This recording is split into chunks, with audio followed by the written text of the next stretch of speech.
DLP news, आवाज राजस्थान की। सरकारी अस्पताल नवनिर्माण बिल्डिंग में हाइड्रा पलटने से टला बड़ा हादसा। रामदास तरुण की report, DLP news Rajasthan. Dholpur जिले के बाड़ी उपखंड की खबर। सरकारी अस्पताल के निर्माण कार्य के दौरान एक बड़ा हादसा होते होते टल गया। निर्माण स्थल पर उपयोग में लाई जा रही हाइड्रा मशीन अचानक पलट गई। गनीमत रही कि इस घटना में किसी की जान का नुकसान नहीं हुआ। मौके पर मौजूद लोगों ने बताया कि ठेकेदार द्वारा उपयोग में लाई जा रही हाइड्रा मशीन काफी पुरानी और क्षतिग्रस्त थी। इसे लगातार कार्य में इस्तेमाल किया जा रहा था, जो इस दुर्घटना का मुख्य कारण बना। निर्माण स्थल पर सुरक्षा मानकों की अनदेखी और पुरानी मशीनों के उपयोग ने मजदूरों और अन्य कर्मियों की सुरक्षा पर सवाल खड़े कर दिए हैं। स्थानीय नागरिकों और मजदूरों ने ठेकेदार की लापरवाही पर रोष व्यक्त किया और प्रशासन से कड़ी कार्रवाई की मांग की है। दुर्घटना के बाद प्रशासन ने घटनास्थल का दौरा किया और मामले की जांच शुरू कर दी है। सरकारी अस्पताल का निर्माण कार्य क्षेत्र के लोगों के लिए एक बड़ी आवश्यकता है, लेकिन ऐसी घटनाओं से सुरक्षा के पुख्ता इंतजामों की जरूरत पर बल दिया जा रहा है। प्रशासन ने आश्वासन दिया है।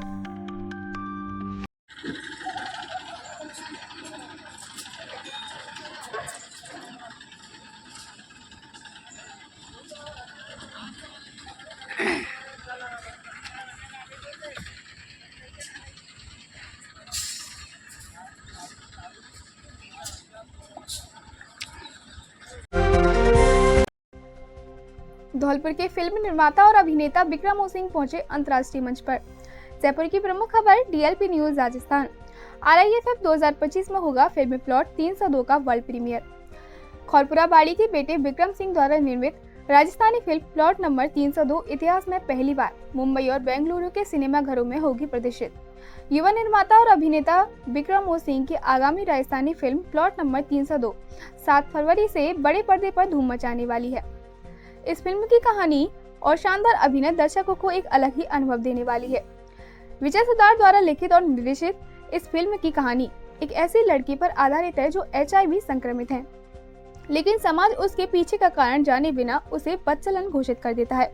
लड़की की मौत के पीछे की वजह जानने के लिए पुलिस की तहकीकात फिल्म को सस्पेंस से भरपूर बनाती है। विजय सुतार और बिक्रम सिंह द्वारा निर्मित इस फिल्म में सास बहू और फ्लेमिंगो, मिशन रानीगंज और पद्मावत जैसी फिल्मों में अभिनय कर चुकी अलीशा सोनी, अल्ताफ हुसैन, अंजलि शर्मा, सीमा दनौतिया, दीपक गुर्जर, अभिषेक जांगीर, रामकेश मीना, अश्मिता मीना, रिया सेन और रुद्र खत्री, SN लक्ष्यकार, महेश योगी ने मुख्य भूमिकाएं निभाई हैं। सिनेमेटोग्राफी राज अशीवाल की है, जबकि संगीत DJ भराली का है। बॉलीवुड गायक Mudassir Ali, Ankita Chauhan, Indian Idol fame Pallav Singh और शिवन्या सिंह ने फिल्म के गानों में अपनी आवाज दी है और DI राज, मनी रोल, पब्लिसिटी डिजाइन, ID मूडी प्रेजेंट। यह फिल्म मेरे दिल के बहुत करीब है, बिक्रम ने कहा। राजस्थान की धरती पर आधारित इस कहानी में बहुत कुछ खास है, जो दर्शकों को न सिर्फ मनोरंजन देगा बल्कि एक गहरी सोच के लिए भी प्रेरित करेगा। बोल के ले जा तो बोल। मेरी बेटी ने बचा लेना था डॉक्टर साहब, बचा लेना तो। और छोरी प्रेग्नेंट, बचा लेने से छोरी प्रेग्नेंट हुआ करेगी। समय पर बीमा मतलब रामदास तरुण LIC अभिकर्ता। हमारे यहाँ भारतीय जीवन बीमा निगम और यूनाइटेड इंडिया इंश्योरेंस कंपनी से संबंधित हर बीमा कार्य किया जाता है, चाहे हो वाहन बीमा, जीवन बीमा या नया LIC बीमा। हर सेवा संतोषजनक और आसान तरीके से अपनी गाड़ियों का बीमा कराएं। बाइक, ट्रैक्टर, कार, बस या ट्रक सभी के लिए उपलब्ध। नया LIC बीमा करवाने के लिए तुरंत संपर्क करें। पता, गर्ल्स स्कूल के पास, बाड़ी, जिला धौलपुर, राजस्थान।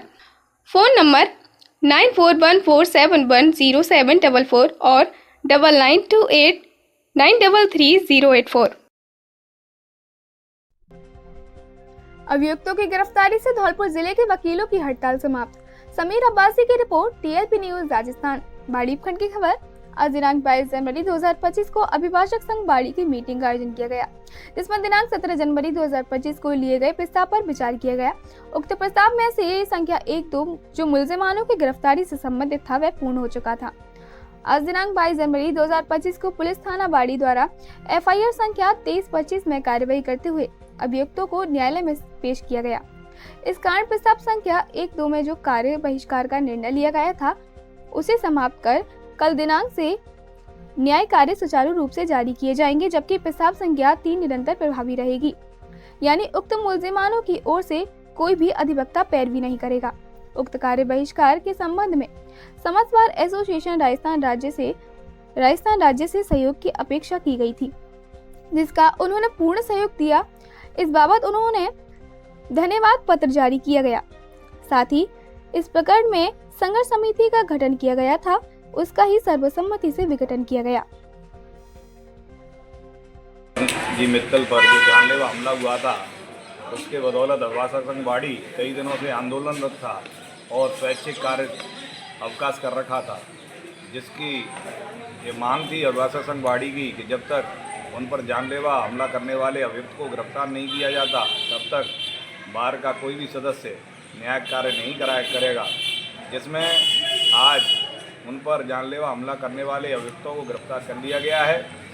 बार एसोसिएशन बाड़ी ने स्वैच्छिक कार्य अवकाश को स्थगित कर दिया है। कल से सभी बार के सदस्य अपने कार्य को यथावत रूप से करेंगे और बार संघ बाड़ी के इस आंदोलन में जिन भी संगठन एवं जिन भी लोगों ने प्रत्यक्ष अप्रत्यक्ष रूप से सहयोग किया है, हम उसका आभार व्यक्त करते हैं और आगे भी उनसे इसी प्रकार के सहयोग की अपेक्षा रखते हैं। खासकर पत्रकारों बार एसोसिएशन बाड़ी में एक घटना हुई थी रामनिवास मित्तल एडवोकेट जी के साथ में, जिसमें उनके साथ में वारदात की गई थी, जिसके विरोध में हमने पिछले 6 दिनों से स्ट्राइकें चल रही थी, जिसमें हमारे ज़िले की सभी बारें सहयोग कर रही थी, राजस्थान की सारी बारें सहयोग कर रही थी।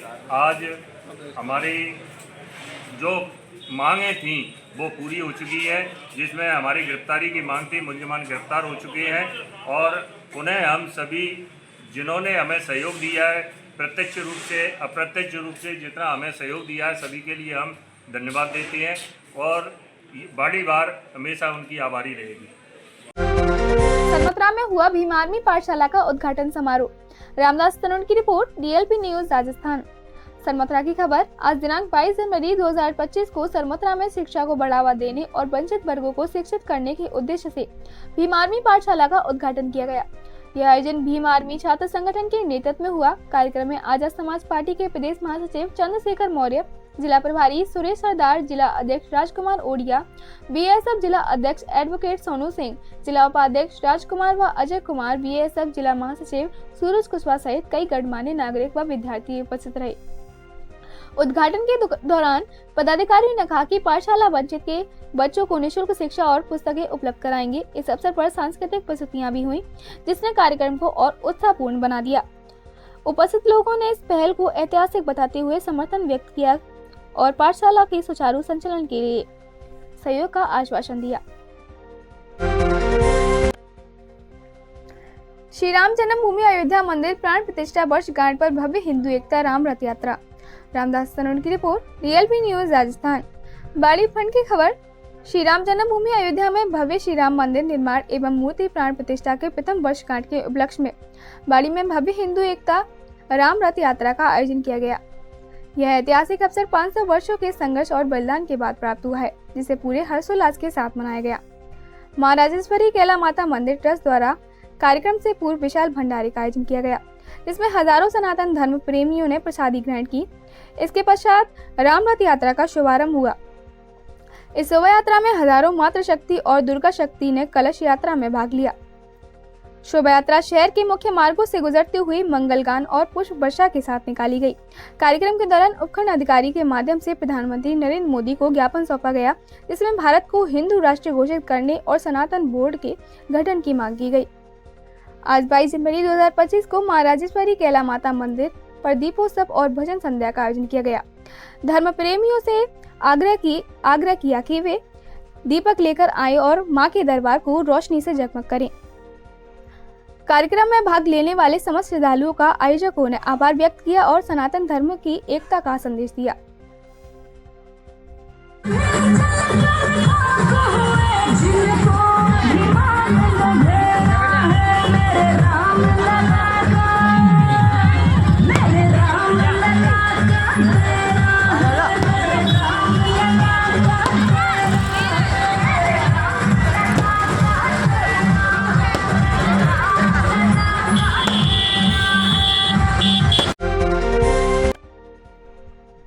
धौलपुर आगरा हाईवे पर भयानक दुर्घटना, कई घायल और मृतक। रामदास तरुण की report, DLP news Rajasthan. Dholpur जिले की खबर। धौलपुर आगरा हाईवे पर मनिया क्षेत्र में एक दर्दनाक सड़क दुर्घटना हुई, जिसमें कई लोग घायल हो गए और कई की जान चली गई। यह हादसा ट्रैक्टर और पिकअप वाहन की टक्कर के कारण हुआ। घटनास्थल पर मौजूद लोगों ने बताया कि हादसा इतना भयानक था कि दोनों वाहनों के परखच्चे उड़ गए। मौके पर मौजूद यात्री और स्थानीय लोगों ने तुरंत घायलों की मदद करना शुरू किया।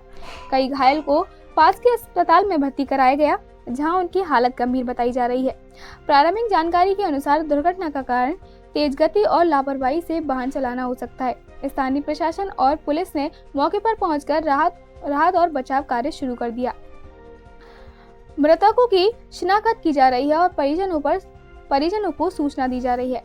यह हाईवे पहले ही दुर्घटनाओं के लिए कुख्यात है और लोग सड़क पर यातायात नियमों का पालन न करने को इसका मुख्य कारण मानते हैं। प्रशासन से अपील की जा रही है कि इस क्षेत्र में सुरक्षा के पुख्ता इंतजाम किए जाएं और तेज गति पर नियंत्रण के कठोर कदम उठाए जाएं। घटना से क्षेत्र में शोक की लहर है और लोग घायलों के शीघ्र स्वस्थ होने की कामना कर रहे हैं। ई-मित्र प्लस ऑपरेटरों की मांगे, अटल प्रेरक पद पर नियुक्ति की अपील। रामदास तरुण की report, DLP news Rajasthan. Jaipur ग्राम पंचायत ई-मित्र संचालक संघ समिति राजस्थान ने मुख्यमंत्री के नाम उमेश चंद्र शर्मा प्रोग्रामर को सौंपा ज्ञापन सौंपकर ई-मित्र प्लस ऑपरेटरों को ग्राम पंचायत में अटल प्रेरक के रूप में नियुक्ति करने की मांग की है। समिति ने पूर्व प्रधानमंत्री भारत रत्न अटल बिहारी वाजपेयी की 100वीं जयंती पर घोषित अटल प्रेरक योजना के तहत इस मांग को उठाया। समिति ने बताया कि पिछले 13 वर्षों में से ई-मित्र प्लस ऑपरेटर ग्राम पंचायतों में कार्यरत हैं। वे बिना मानदेय के नरेगा कार्यों में सहयोग, जन्म, मृत्यु और विवाह पंजीकरण, सरकारी योजनाओं का प्रचार प्रसार, शिविरों में तकनीकी सहायता और अन्य ऑफलाइन ऑनलाइन कार्य कर रहे हैं। इसके बावजूद उन्हें अब तक किसी प्रकार का वेतन या मानदेय प्रदान नहीं किया गया। ई-मित्र संचालकों ने कहा कि उनकी आर्थिक स्थिति अत्यंत दयनीय हो चुकी है। कई ऑपरेटर दिव्यांग हैं और यदि सरकार उनकी मांगों पर ध्यान नहीं देती तो वे करो या मरो जैसे कदम उठाने पर मजबूर हो जाएंगे। प्रमुख मांगे: पहला, ई-मित्र प्लस ऑपरेटर को अटल प्रेरक पद पर संविदा नियुक्ति दी जाए। दूसरा, ग्राम पंचायतों में उनके अनुभव और कौशल का लाभ उठाकर योजनाओं को सुचारू संचालन सुनिश्चित किया जाए। और तीसरा, पिछले वर्षों में की गई प्लेंटी राशि वसूली की जांच हो। ई-मित्र संचालकों का कहना है कि उनकी नियुक्ति से पंचायत स्तर पर योजनाओं का प्रभावी क्रियान्वयन होगा। उन्होंने मुख्यमंत्री से अपील की है कि उनकी समस्याओं का समाधान कर उनके भविष्य को सुरक्षित किया जाए। हमारी मांग तो ये है कि करीबन 10 साल से हम ई-मित्र प्लस ऑपरेटर पर लगे हुए हैं। बिना मानदेय के गवर्नमेंट कोई भी 1 रुपया नहीं देती हमें और हमारा खर्चा होता है। पब्लिक को हम सेवा दे रहे हैं, गवर्नमेंट की BC करा रहे हैं और हमें नरेगा ऑपरेटर में नियुक्त करने की मांग कर रहे हैं। अनिल शर्मा, ब्लॉक अध्यक्ष, बाड़ी धौलपुर। Thank you. बहुजन जागो मार्च, अभिषेक जाटव का मालोनी में भव्य स्वागत। रामदास तरुण की रिपोर्ट, DLP न्यूज राजस्थान। मालोनी की खबर। 19 जनवरी को बहुजन जागो मार्च के अंतर्गत प्रसिद्ध बहुजन शायर अभिषेक जाटव को मालोनी में भव्य स्वागत किया गया। अभिषेक जाटव को समाज के लोगों ने घोड़ी पर बैठाकर पूरे क्षेत्र में घुमाया, जहां समाज के बुजुर्गों, माताओं, बहनों और युवाओं ने फूल मालाओं और पारंपरिक साफा बांधकर उनका सम्मान किया। समाज के इस समर्थन पर अभिषेक जाटव ने कहा कि यह पल उनकी जिंदगी का अविस्मरणीय अनुभव है। उन्होंने समाज को जागृत करने और उनके हक के लिए आवाज उठाने का वादा किया। उन्होंने इस स्वागत को समाज की उनकी मेहनत और संघर्ष का परिणाम बताया। बहुजन जागो मार्च के इस अभियान को अभिषेक जाटव ने हर घर तक पहुंचाने का संकल्प लिया। उन्होंने कहा कि अगर कोई व्यक्ति समाज की बेहतरी के लिए ईमानदारी से कार्य करता है तो समाज उसे भरपूर सम्मान देता है। मालोनी के इस आयोजन ने बहुजन जागृति के प्रति बढ़ते समर्थन को मजबूती प्रदान की। आप देख रहे हैं DLP न्यूज राजस्थान की हर छोटी बड़ी खबर सबसे पहले, सबसे सटीक। हमसे जुड़े और हमारे चैनल को सब्सक्राइब करें ताकि आप तक पहुंचे हर ताज़ा अपडेट बिना किसी रुकावट के। लाइक, शेयर और कमेंट करना ना भूलें। DLP न्यूज, आवाज़ राजस्थान की।